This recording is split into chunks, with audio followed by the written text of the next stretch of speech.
Welcome to episode 4 of Games on the Road. Our chrysalis creative endeavor to enjoy ourselves while we visit a bunch of cool places. And this episode is about Tiny Epic Dinosaurs. That's right. You're going to raise some dinosaurs to sell to theme parks or whatever, wherever these guys are going to end up living. But you're basically raising up a bunch of dinosaurs and earning victory points. But first, we took a little drive to find a location here in the Grand Tetons. Along the way, we stopped and Tracy took this amazing picture. On the left, as you drive toward the Moose entrance and past Jenny Lake, there's a little turnoff which loops around. It takes a couple of hours, and you will definitely need four-wheel drive if you wanted to do the whole loop. However, we did not do the whole loop. We just drove to this little spot right here, which is a special spot for us because almost 6 years ago, this is where I proposed to Tracy. Some of the brush has grown up, but the place is just as beautiful as it was almost 6 years ago. So we went out here just to find this special place, and there's a little dance for our proposal dance. Yay, we found it! And now on to Tiny Epic Dinosaurs.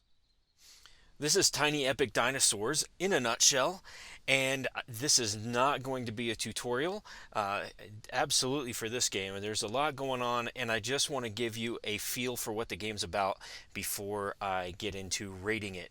So I have the game set up for 2 players here. I'm just going to kind of go over the board. You've got a bunch of little dinosaur meeples, some cage meeples, a die for when you do some things you'll roll, and it adds a little bit of randomness to the game.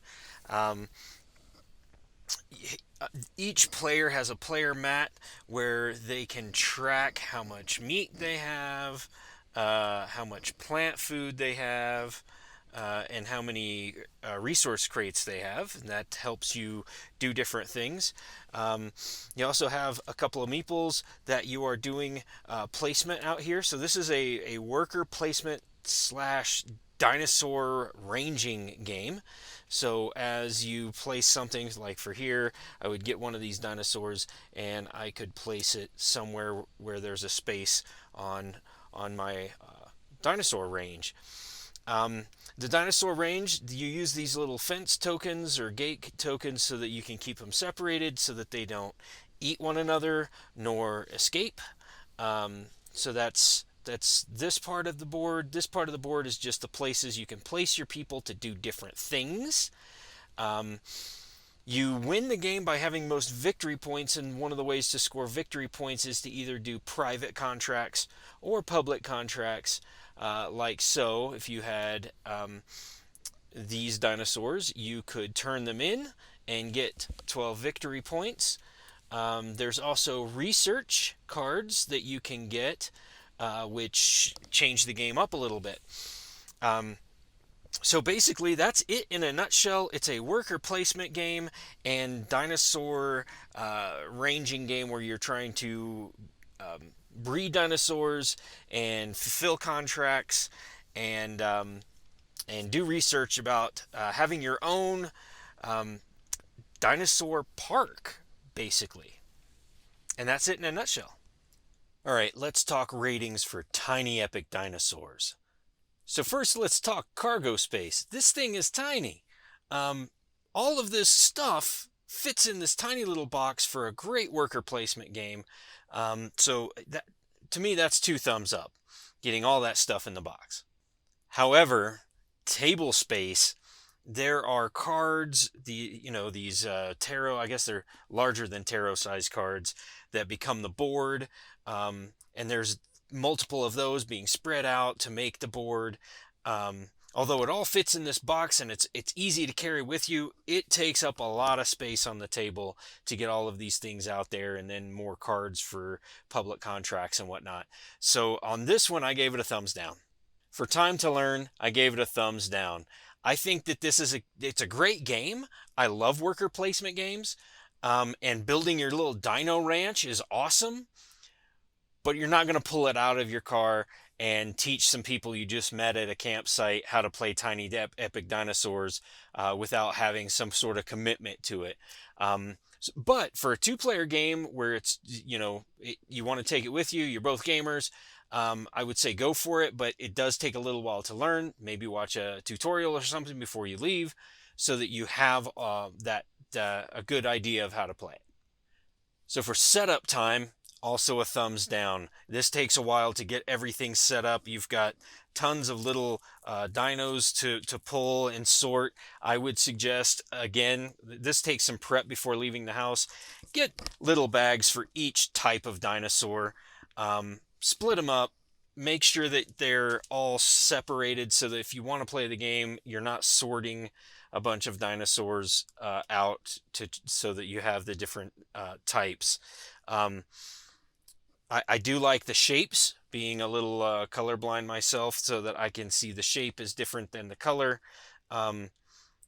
Otherwise, I would probably get some of these mixed up if I didn't have the different shapes of the wooden cut. So that's an added bonus for me. This is a no picnic table game. I'm just saying that. Just don't even attempt to play this at a picnic table if you are anywhere where there might even be a breeze or a car driving by to cause a slight breeze. Any kind of tiny little breeze is going to upset the whole game. These little things do not weigh enough that, the cards might even stay in place, but then all of your fences and all of your dinosaurs go sliding across your ranch with the tiniest little breeze. This is not so. We'll call this a rainy day game where you play it inside like we have it set up now, and don't play this on the picnic table. Now, on replayability, I give this a thumbs up. I think this is a very replayable worker placement.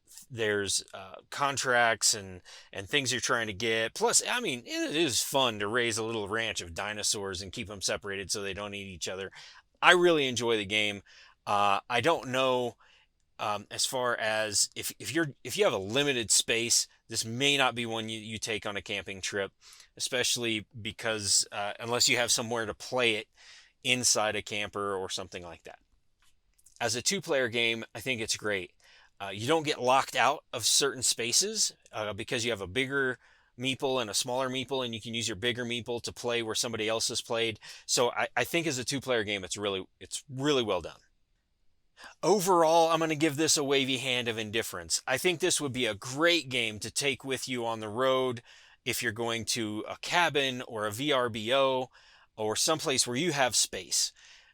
Even though it's a tiny box. That doesn't mean it's a tiny game.